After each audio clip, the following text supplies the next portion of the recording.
पीछे हटो, ये हमला करने वाला है।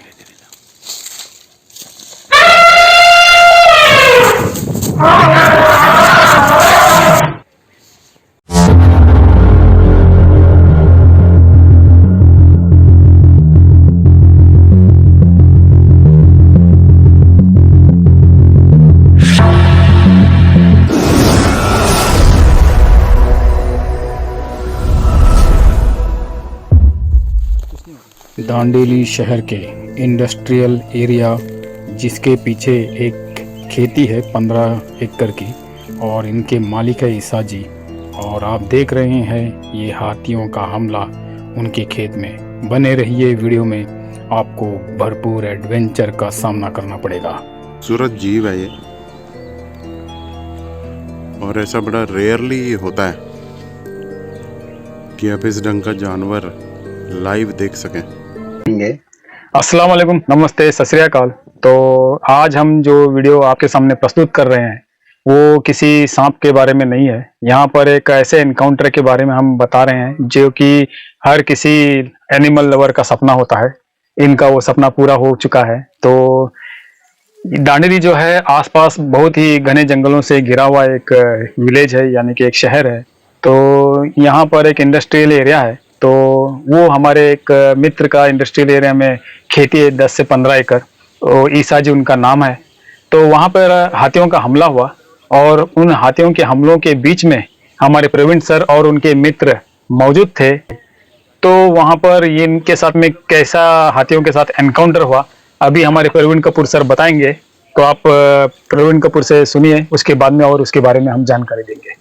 रजा भाई, बिल्कुल आपने सही कहा। ये बिल्कुल सत्य घटना हुई मेरे साथ। ईसा जी के खेत में हम पहुंचे हुए थे, वहाँ 4-5 हाथी आए हुए थे। और जैसा मैं शूटिंग ये सब करता हूँ, तो मैं शूटिंग कर रहा था, मेरे साथ मेरा फ्रेंड था जाफर। तो जाफर मेरे पीछे खड़ा हुआ था। तो मैं जो है उस एनकाउंटर के दौरान बहुत पास पहुंच गया था हाथियों के। और हाथी की आप बॉडी लैंग्वेज देखोगे ना उस वीडियो में, तो हाथी बड़ा शांत था, बहुत मजे से वहाँ खेती चल रहा था।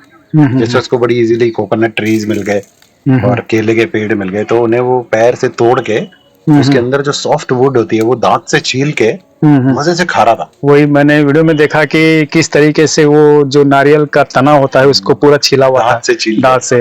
तो और हुआ क्या, तभी उसकी नजर पड़ी मेरे पर। तो मेरे पर नजर पड़ती वो मेरी तरफ भागा। लेकिन हुआ क्या, मेरा दोस्त जाफर डर गया सच में, और वो भागना चालू किया। अब जब वो भागा, भागते भागते वो गिर गया।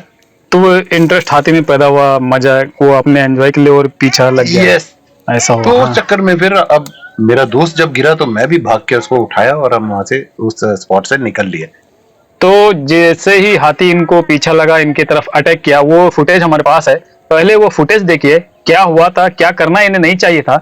और वो फुटेज देखने के बाद में हम आपको बताएंगे कि हाथियों के ऐसे व्यवहार के बाद हमें क्या करना चाहिए। हम उसको विस्तार से आपके सामने प्रस्तुत करेंगे। आइए देखते हैं वीडियो।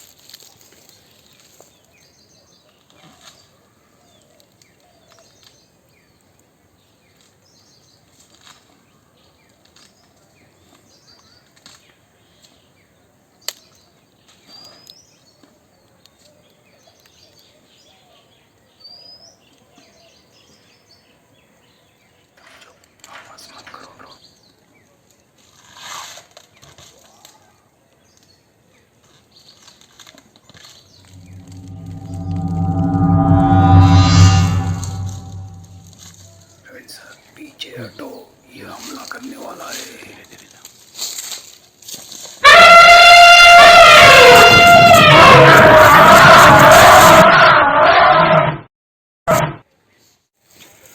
ये हाथी भागने लगा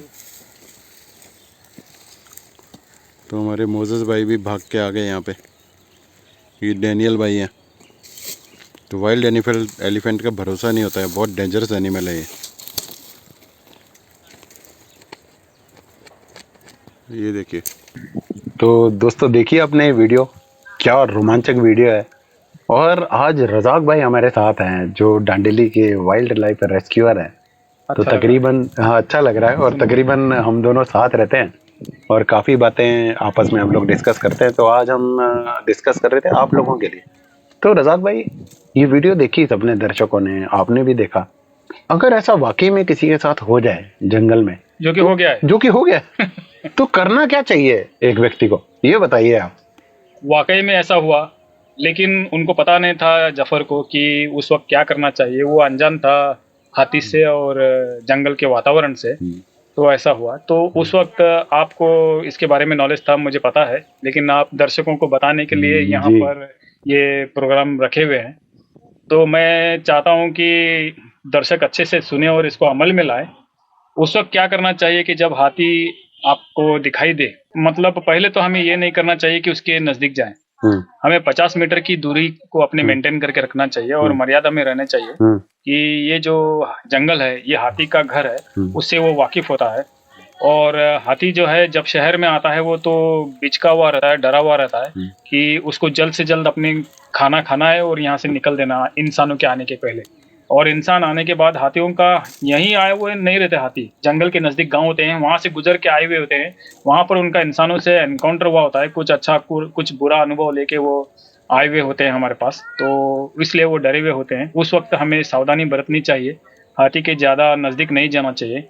अगर इत्तेफाक से किसी तरीके से हाथी के नजदीक चले भी गए और हाथी हमें महसूस कर चुका और हमारी तरफ आगे बढ़ रहा है, तो उस वक्त इस तरीके से पैनिक होकर घबरा कर भागना नहीं चाहिए, जिससे कि हाथी और भी ज्यादा उत्तेजित होकर हमें पकड़ने की कोशिश करे। इसीलिए भागना नहीं चाहिए। जिस वक्त हाथी हमारे बहुत ज्यादा समीप आ जाए, नजदीक आ जाए, तो उस वक्त हमें सिर्फ खड़े रहना चाहिए। और हो सके तो अगर उस वक्त किसी भी तरीके से बहुत ज्यादा बड़ा पेड़ हो, चौड़ाई में ज्यादा हो, उसकी आड़ ले लेनी चाहिए। और हमें ध्यान रखना चाहिए कि हाथी उधर हमें हमारी तरफ ऑब्जर्व कर रहा है या वहां से चला गया।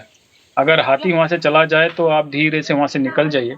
और एक चीज है, जैसे कि अगर हाथी आपको दिख गया तो आप बैक फुट जाइए, एक एक स्टेप पीछे जाइए उसको देखते हुए, उसकी तरफ पीठ मत करिए, एक एक स्टेप पीछे होते जाइए, तो वो समझ जाएगा कि ये वापस जा रहा है, तो चांस है कि हाथी भी वापस चला जाएगा। और हमें भागना बिल्कुल नहीं चाहिए, क्योंकि हमारी जो स्पीड होती है 13 किलोमीटर प्रति घंटा होती है और हाथी की स्पीड 50 से 60 किलोमीटर की हो सकती है। और हाथी इतना तेज होता है कि उसके लिए हमारी स्पीड कुछ मायने नहीं रखती। हमारा ओलंपिक में जो धावक, जो ओलंपिक गोल्ड मेडलिस्ट अगर होगा तो भी 23.35 किलोमीटर की स्पीड उसकी होती है, 23 लास्ट हमारी। तो हाथी तो 60 किलोमीटर तक को पार कर सकता है। तो भागना उसके सामने बहुत बड़ी गलती साबित हो सकती है और हाथी हमें आराम से पकड़ सकता है।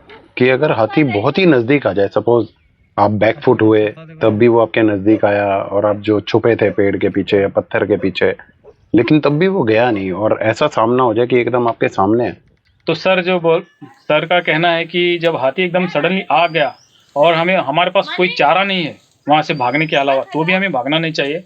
हमें उस वक्त जोर से हाथ ऊपर करके चिल्लाना चाहिए, चीखना चाहिए, जितनी हो सके अपनी ताकत लगाकर उसको चिल्लाना चाहिए। और जोर से चिल्ला के, हाथ ऐसा ऐसा हिला के, या तो फिर कोई और आपके पास कपड़ा वगैरह हो तो उसको निकाल के ऐसा चौड़ा करके ऐसा दिखाना चाहिए।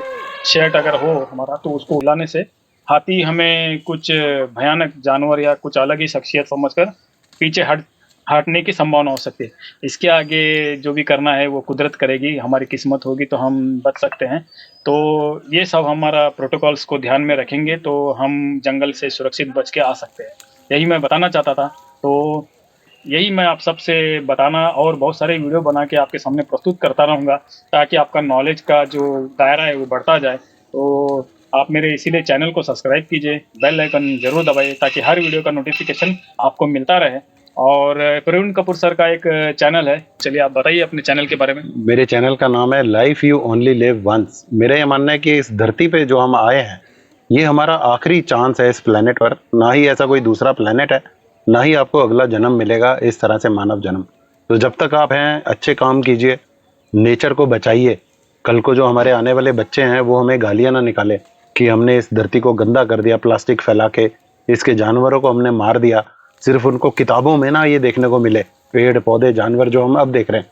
तो इसे बचाना चाहिए, लाइफ को अच्छे ढंग से जीना चाहिए, ताकि जब ये धरती आप छोड़ें तो आपके मन में ये ना हो कि यार मैंने ये नहीं किया, मैंने वो नहीं किया। तो इस तरह से आप लाइफ एंजॉय कीजिए, उसी पे केंद्रित है मेरा चैनल। तो ध्यान रखिए, केयरफुली एंजॉय कीजिए।